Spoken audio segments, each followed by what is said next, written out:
I like those Easter eggs. They're very good how they do that. I also thought the visual effects...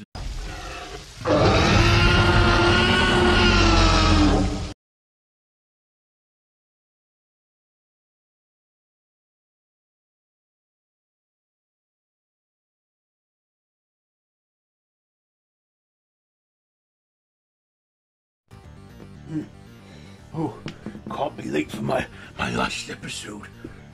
Ah, why, hello there, YouTube, and welcome back to Monster Month. So I've got some good news, and I've got some bad news, and then I've got some little good news. So, good news is, I'm still here to give you one final review. Bad news is, it is the last in our series of this month's Monster Month. Still, as long as it gets us out of this shitty month of January. But yes, today I am back with another episode. And a little bit of good news is, Monster Month returns next year for a 4th phase. Yes. So, today I am reviewing Cloverfield.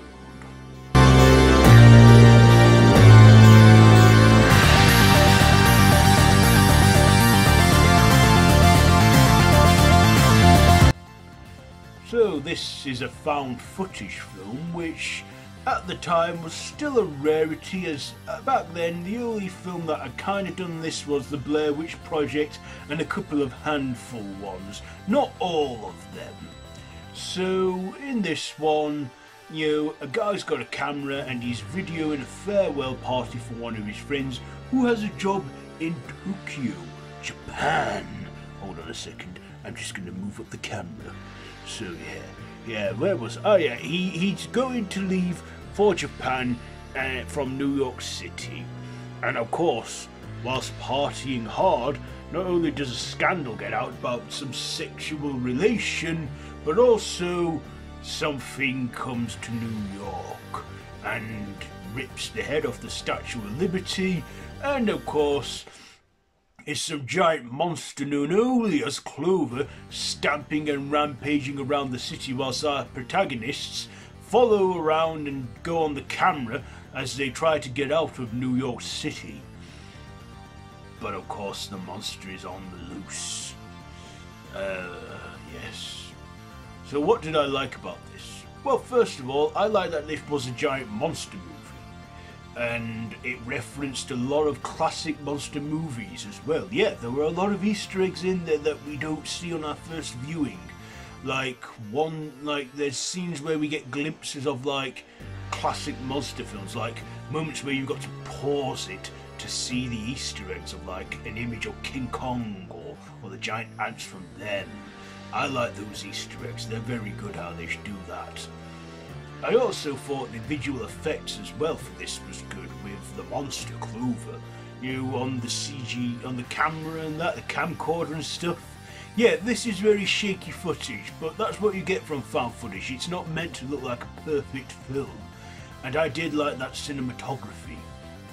I also liked that the monster, they took time revealing it, and we got to see little parasitic monsters come off the monster as well. And how we saw the visuals in that. But I also did enjoy some of the most unsettling scenes in this film. This was directed by Matt Reeves, who would go on to later direct The Batman in 2022. And I also thought this had some good moments. Like I said, full of Easter eggs that you can miss upon first viewing. J.J. Abrams really loves to put the monster Easter eggs in there, which J.J. Abrams, we all know what he does now.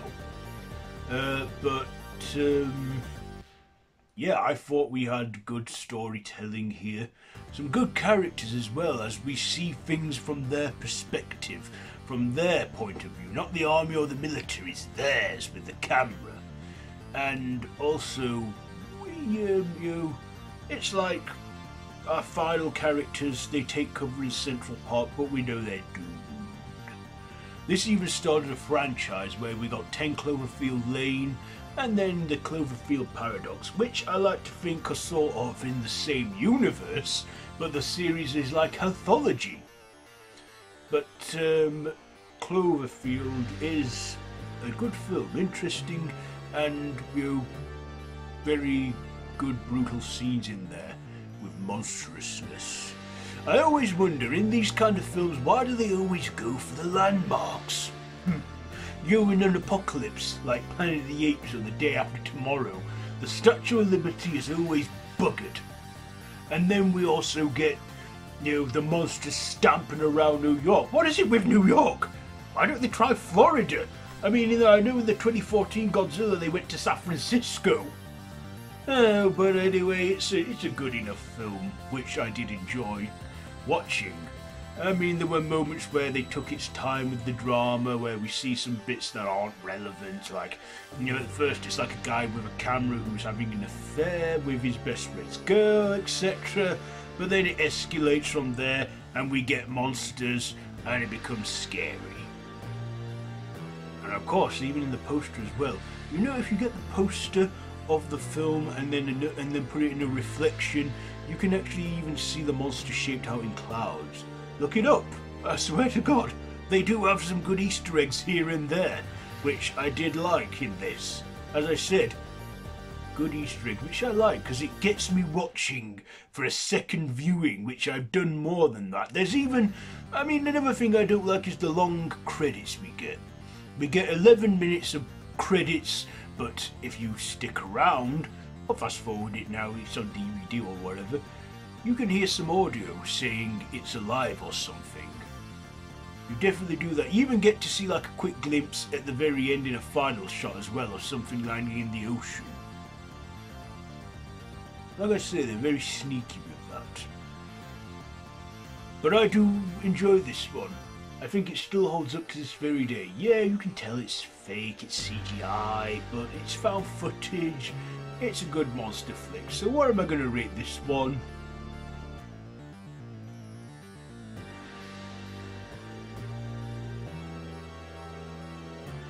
This isn't me buffering, by the way. I'm just trying to think, where am I going to rate this? I'll give it, I want to end on a good note. I'll give it 4 monster footprints out of 5. So there you go. There's your review for this one. And yeah, that's it for this series. It's Phase of Monster Month. I know. It's been fun though, hasn't it? And I hope I've ridded you of your January blues. But we still have only 1 month of winter to go after this one, January. But yeah, I hope you've enjoyed watching Monster Month as I've enjoyed doing it. So yeah, that's it for this one for Monster Month Phase 3. So I will see you next year for our 4th and, well, final phase. Don't worry, we'll think of something by 2025, I'm sure, but yeah, you can watch all of Monster Month on the channel, even Phase 1 and 2, see how I've grown and aged and developed throughout the years. So anyway, yeah, that's it for this one, so I'll see you next year. Have you seen the film reviewed in this one? Let me know down in the comments below, and if you like this video, be sure to give it a big thumbs up and to share with your friends.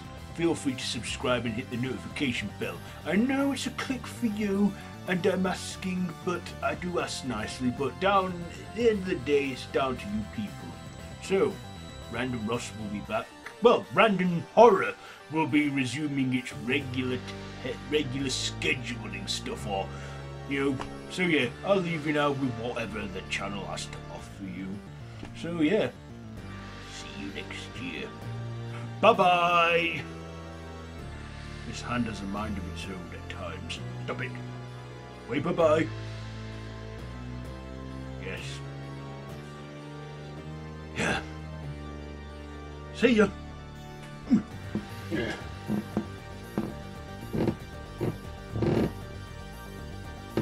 Oh. Forgot to get the camera.